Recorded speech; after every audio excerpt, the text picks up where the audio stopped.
before I get started with ball, what an exciting time for our university today. You know, I think Dr. Fold has done a wonderful job across our university in hiring quality people in her transition, and today was no different. To bring Mike Bone in, who has experience over 30 years, 3 decades worth of experience, 4 different universities, and to see his energy and his positivity hitting the ground running today was awesome, was absolutely awesome. Had the opportunity, for him to address all 21 head coaches, which was really neat, to be able to sit down with him one-on-one and get to visit with him, and him be so positive and say, "Coach, we're cheering for you. Go get him, man. We're right behind you," was awesome. And then to address our team, to come in and address our football team, and bring that energy and that positivity, I thought was really neat today. So, you know, we're really excited to have Mike, and I know he's going to do a great job, just like he's done everywhere else. You look at the things that he's done at Cincinnati and what he created there. It's an exciting time for the university, and I can't be any prouder for our university. From a football front, we had a great practice today. It's been a great week of work, great week of prep. We're really looking forward to getting on this bird tomorrow and going to the desert and going to get hopefully another Pac-12 victory as we hit this 3-game stretch, which is a critical 3-game stretch for us. So with that, I'll take any questions that you have. What more can you say about the nature of Mike's address to the team and your conversation with him? It was great. It was all positive. He said, "Guys, I'm here for you." And you know what I really appreciate? He said to the head coach, he said it to me, he said it to our team. It was evident. He's here for the student athletes, and that's what's so cool. And that's has always been my philosophy over 25 years is, you know, we have jobs because of the 18 to 21-year-olds that we're around, and to see his energy towards them and his enthusiasm towards them, I think is great.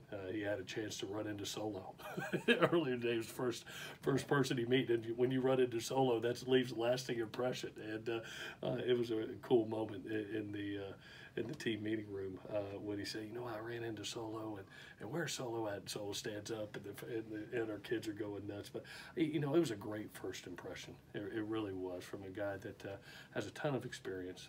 It's not his first rodeo. He really has hit the ground running and has tried to touch everybody today, and that's much appreciated. And to be honest with you, I respect the heck out of it that he did it. Any injury updates on guys who might be able to play on Saturday? Who would you like to know about? Oh, Drake, Steven. Yeah, you know, Drake has practiced all week. I think we will get some out of him in this game. Talanoa has practiced all week. I think we'll get some out of him. You know, Steven practiced today, and, you know, I think that's going to be a game-time decision. I think it's 50-50 at best. You know, and maybe one more week away. We'll see. But he did put the pads on today and give it a go. He felt good yesterday, but it's day-to-day right now. It's 50-50 at best. Anybody else? Well, how did Steven look in practice?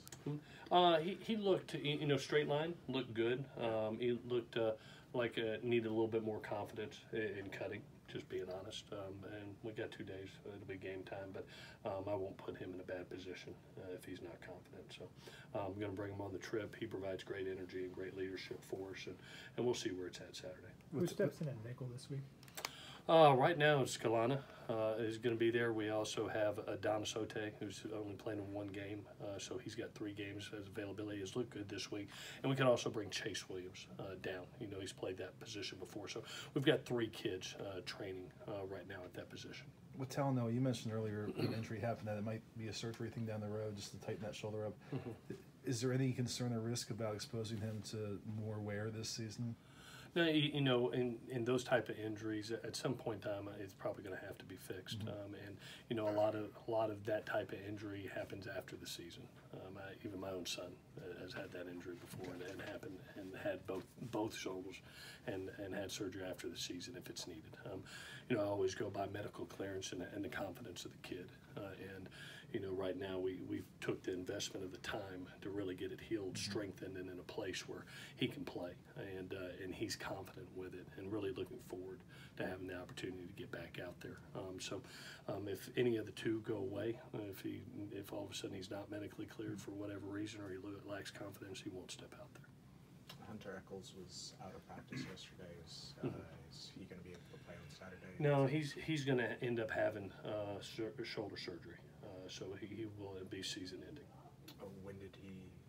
He's had it for a little bit, and it's gotten to the point where it hurts enough where he doesn't feel productive, doesn't feel confident. Just like I said with Talon, when they get to that point, whether it was Vi with a knee or with a shoulder, I just really appreciate all the guys. They fight as hard as they can, and at some point in time, it's time to go. Get it done. And for Hunter, it was to that point. He had lost confidence in it, and he gave us great production, and I look forward to the future with. So is Malik somebody that'll step in place of Hunter? Yeah. Malik has looked good this week. Malik has looked good. You saw him in the one game where he got that sack, and we were all fired up. He's really a talent, and he's going to get his opportunity this week. And I'm looking forward to watching him. He's put a lot of great prep into this week, and I think he's going to have a big game. He's looked very well. I know you're still holding out hope for help in the Pac-12, but even if you don't get it and you win these last 3 games, you finish out 8-4. What would you take away from that? I would take away from our team how they grew. To win 5 of the last 6, and with the injuries and the youth, you would see a team grow. And somebody said, I think one of y'all said the other day, which was. It hit me like a ton of bricks. These 3 games down the stretch we lost really close. It was the difference in our season last year, and here we have a chance to make amends for that this year. 3 good teams coming up that will compete their butts off, and if we find a way to get 3 wins and put us into a position where Utah makes a mistake, that's what we got to worry about, and worry about what we can control, and that's getting a victory each week and try to put ourselves at 8-4, 7-2 in conference, and see what happens.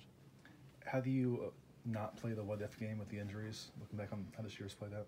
Say that again. How do you avoid playing the what-if game with the injuries and wondering what might have happened differently if had you had better luck in that regard? It's part of football. It really is. And you have games that you find ways to win, like Utah. When you have injuries, you find games that you win, like Colorado. And then there's some things that happen that it didn't matter if we had injuries or not. We made enough mistakes to lose a ball game, just being honest. So it's something that I've appreciated this team for how they've fought, for how they've grown together, and I'm really looking forward to watching these last 3 because they're really pouring in the work. And if they were to roll off 5 of the last 6 and put themselves in position to compete for a Pac-12 title, I'd be really proud of them. Let's go one more. Going back to your chat with Mike earlier today, how long did you guys talk, and are you talking about the team, the school, the program, and what are the topics? I was just getting to know each other. I haven't had a chance to meet Mike. I had heard great things about him. He said the same thing. I heard a lot about you, Clay. So we just got to know each other a little bit. And he said, man, I'm rooting for you. I'm cheering for you. I'm cheering for this team.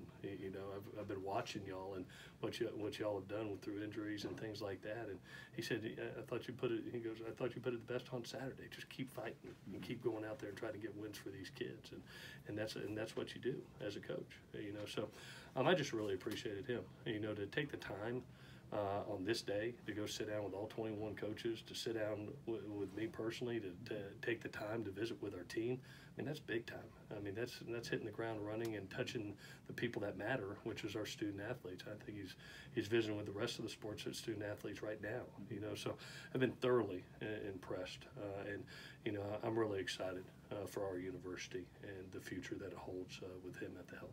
He coming to your office or? Yeah, he did. All righty, guys. Thanks. Thank you. All right. Thank you.